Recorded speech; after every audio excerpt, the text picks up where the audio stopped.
अच्छा, इस वीडियो में मैं आपको बताऊंगा कि आपने सॉफ्टवेयर में कोई भी सेल डालनी है, सेल की इनवाइस डालनी है तो आप कैसे डाल सकते हैं। ठीक है, ये देखें फ्रंट पे आपको आइकन नज़र आ रहा है सेल का, आप यहाँ से भी जा सकते हैं।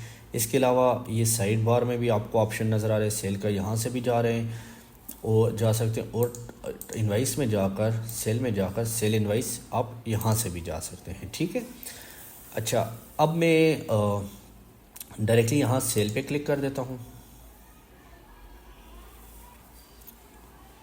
तो ये सेल के सेक्शन में आ गया मैं ना। याद रखिएगा हमारी दो तरह की सेल होती है, एक कैश सेल होती है और एक क्रेडिट सेल होती है। सबसे पहले मैं आपको इसके बारे में बता दूं। कैश सेल से मुराद कस्टमर आया, स्टॉक लिया, पेमेंट दी और चला गया। और क्रेडिट सेल से मुराद कस्टमर आया, उसने स्टॉक लिया, उसमें से पार्शियल पेमेंट की या फुल पेमेंट की या फिर पेमेंट की ही नहीं, कुछ भी केस उसके साथ हो सकते हैं और वो चला गया। अब मैंने यहाँ पर ही फैसला करना है कि मेरी ये कैश सेल है या क्रेडिट सेल है, तो यहाँ से मैं चेंज कर दूँगा। इसकी जो शॉर्ट की है वो कंट्रोल क्यू है। ठीक है, ये देखें कंट्रोल क्यू से खुद चेंज हो रहा है। अच्छा, मैं क्रेडिट सेल करता हूँ। सबसे पहले मैं अपने आगे कस्टमर का नाम लिखूँगा कि जो जो मैं सेल कर रहा हूँ क्रेडिट सेल, वो कस्टमर कौन सा है। तो मैं यहाँ पे JA लिखता हूँ। ये देखें जदून ट्रेडर आ गया। जैसे ही मैंने उसको सिलेक्ट किया तो उसकी सारी डिटेल खुद आ गई और साथ ही मेरा कर्सर आइटम के नाम पर आ गया। अच्छा, ये आपकी अपनी सेटिंग के नाम पे लाना चाहें, कोड पे लाना चाहें। इसके अलावा यहाँ पे आप मैं आपको यहाँ पे सेटिंग नहीं बताता, जस्ट ये बता सकता हूँ कि यहाँ पे आप ये डिस्काउंट का कॉलम आपने ख़त्म करना है, अमाउंट का ख़त्म करना है, यहाँ पे आपने बोनस का लाना है, GST का लाना है, फर्दर टैक्स का लाना है। आपकी सब चीज़ें आपके हैंड में ये सेटिंग के अंदर होंगी। ठीक है, लेकिन उस पर एक अलग से वीडियो बनेगी। अच्छा, यहाँ पे मैं क्या कर देता हूँ, आइटम का नाम लिख लेता हूँ। कितनी क्वांटिटी है, 2 क्वांटिटी। प्राइस क्या है, यही लगाना चाह रहा हूँ या मैं चेंज करना चाह रहा हूँ। ठीक है, अच्छा यहाँ पे एक और चीज़ भी है। अगर देखें इस आइटम का मैंने कोई होलसेल रेट डाला हुआ है आइटम ऐड करते वक्त, तो मैं यहाँ से अगर कस्टमर के साथ होलसेल रेट लगाना चाहूँ तो मैं जैसे ही इसको सिलेक्ट करूँगा तो जो आइटम को ऐड करते हुए मैंने होलसेल का रेट डाला होगा तो वो यहाँ पर आ जाएगा। तो इसके अलावा मैं कोई इस आइटम पे परसेंटेज में डिस्काउंट लगाना चाहूँ, अमाउंट में लगाना चाहूँ तो वो मैं लगा सकता हूँ। फॉर एग्ज़ाम्पल इस पर मैं 10 रुपये डिस्काउंट लगाना चाह रहा हूँ तो ये हो गया। ठीक है, अब मैं इसी तरह सेकंड आइटम ऐड करूँगा।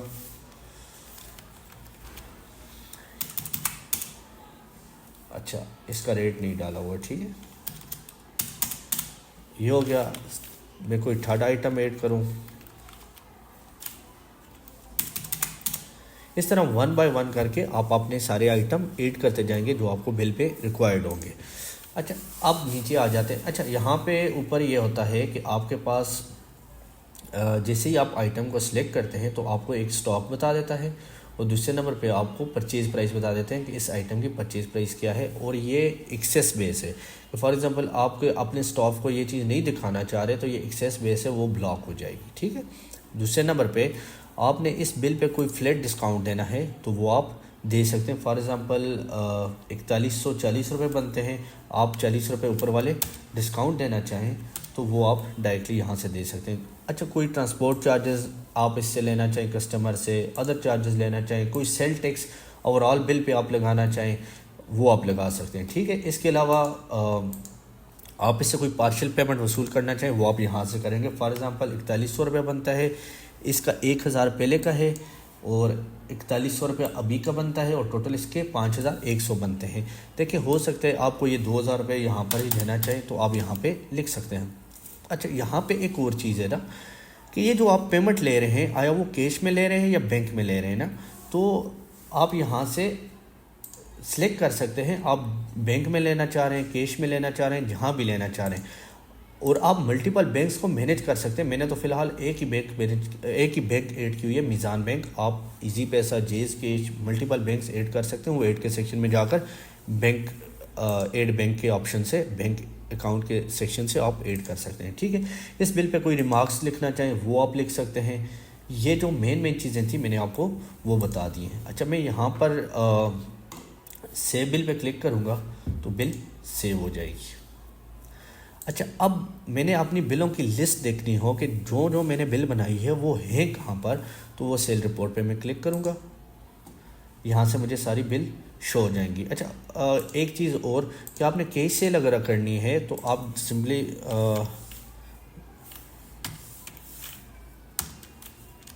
यहाँ पे ना आपको कोई भी पेमेंट वसूल करने की ज़रूरत नहीं पड़ती, क्योंकि सॉफ्टवेयर बाय डिफ़ॉल्ट पूरी की पूरी पेमेंट वसूल कर देते हैं। ठीक है, आपको जस्ट सेव करने। अच्छा, मैं सेल रिपोर्ट पे क्लिक करता हूँ तो ये देखिए अब 2 इन्वाइसेज यहाँ पर आ गई।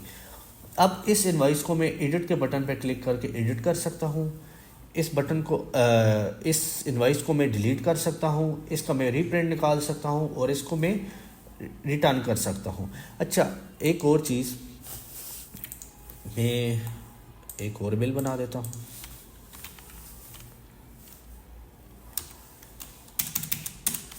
अच्छा, यहाँ पे अगर मैं कंट्रोल एस करूँगा तो मेरी इनवाइस सेव हो जाएगी।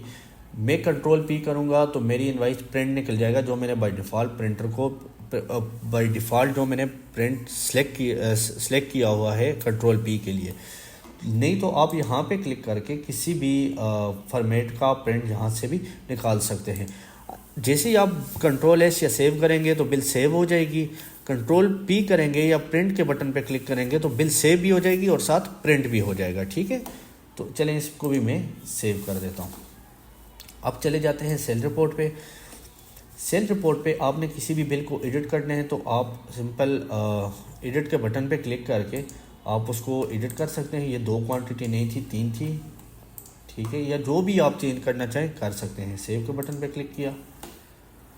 उसके अलावा इस बिल को अगर आपने डिलीट करना है डिलीट कर सकते हैं, या फिर इसका प्रिंट निकालना है दोबारा से तो आप यहाँ पे क्लिक करके प्रिंट भी आप इसका निकाल सकते हैं। ठीक है, यहाँ से पीडीएफ सिर्फ देखना हो, यहाँ पे डायरेक्ट प्रिंट को कमांड चली जाती है। यहाँ पे किसी तरफ शेयर करना है, यहाँ पे सिर्फ पीडीएफ डाउनलोड होता है। जो भी आप टैब सेलेक्ट करेंगे तो आप इनवाइस नंबर पे क्लिक करेंगे तो वो ही इनवाइस ओपन हो जाएगी। ठीक है, अच्छा, आगे अगर आपने ये जो पूरी की पूरी इनवाइस बनाई है इसको आप रिटर्न करना चाह रहे हैं तो ये देखें यहाँ पर ऑप्शन आपको मिलता है कन्वर्ट टू रिटर्न का। तो इस पे अगर आप क्लिक करेंगे तो ये पूरी की पूरी बिल रिटर्न मोड में चली जाएगी, ये आप देख सकते हैं। ठीक है, तो आप सेव करेंगे तो ये बिल पूरी की पूरी रिटर्न हो जाएगी, स्टॉक आपके स्टॉक पे हो जाएगा। अगर कैश की बिल है तो जल्दी सी बात उसमें स्टॉक आएगा और पेमेंट रिवर्स हो जाएगी, और अगर क्रेडिट की बिल है तो उसका खाता रिवर्स हो जाएगा और स्टॉक में इन हो जाएगा। ठीक है, अच्छा, इसके साथ आप इनवाइस नंबर से भी किसी बिल को सर्च कर सकते हैं। इसके अलावा आप कस्टमर के नाम से भी किसी बिल को सर्च कर सकते हैं, लेकिन ये है कि ज़रूरी ये है कि आपको जो भी आप फ़िल्टर लगाना चाहें वहाँ पे टिक लगी हो, या फिर किसी एक ख़ास डेट के अंदर जो जो इन्वाइसेस बनी आप उसको देखना चाहें तो वो भी आप यहाँ से देख सकते हैं। अच्छा, यहाँ पे मैं वैसे रिटर्न पे एक अलग से कंप्लीट वीडियो बनाऊंगा, लेकिन अगर आपने कोई रिटर्न इन्वाइस बनानी है या एस्टिमेट इन्वाइस बनानी है तो वो भी आप यहाँ से बना सकते हैं। ये देखें, ये सेल इन्वाइस है, ये सेल रिटर्न है। रिटर्न की इन्वाइस सेम सेल की तरह बनेगी, लेकिन ये होगा कि वो स्टॉक आपके स्टॉक पे इन हो जाएगा और खाते में से वो अमाउंट लेस हो जाएगी। ठीक है, और आप यहाँ से भी देखें, जब आप बिल बना रहे होते हैं, मैं आपको यहाँ से बता देता हूँ, तो आपको यहाँ पर भी ऑप्शन मिल जाता है कैश रिटर्न का, क्रेडिट रिटर्न का। कि क्रेडिट रिटर्न किसी कस्टमर से रिटर्न है और कैश रिटर्न किसी ख़ास कि कोई कैश रिटर्न है। ठीक है, इसके अलावा आप किसी को एस्टिमेट बना के देना चाहें कि किसी भी कस्टमर को एस्टिमेट चाहिए तो वो भी आप यहाँ से बना के दे सकते हैं। सारी इनवाइसेस बनाने का सेम मेथड है, इसमें कोई भी एक दूसरे से मुख्तलिफ चीज़ नहीं है, बिल्कुल सेम है। लेकिन ये है कि एस्टिमेट में ये होता है सिर्फ कि ये स्टॉक पे इफेक्ट नहीं करता, खाते पे इफेक्ट नहीं करता, जस्ट एक एस्टिमेट आपको बना के दे देता है। तो बाकी ये जो चीज़ें हैं, कैश की बिल, क्रेडिट की bill, cash return, credit return, ये आपके स्टॉक पे भी इफेक्ट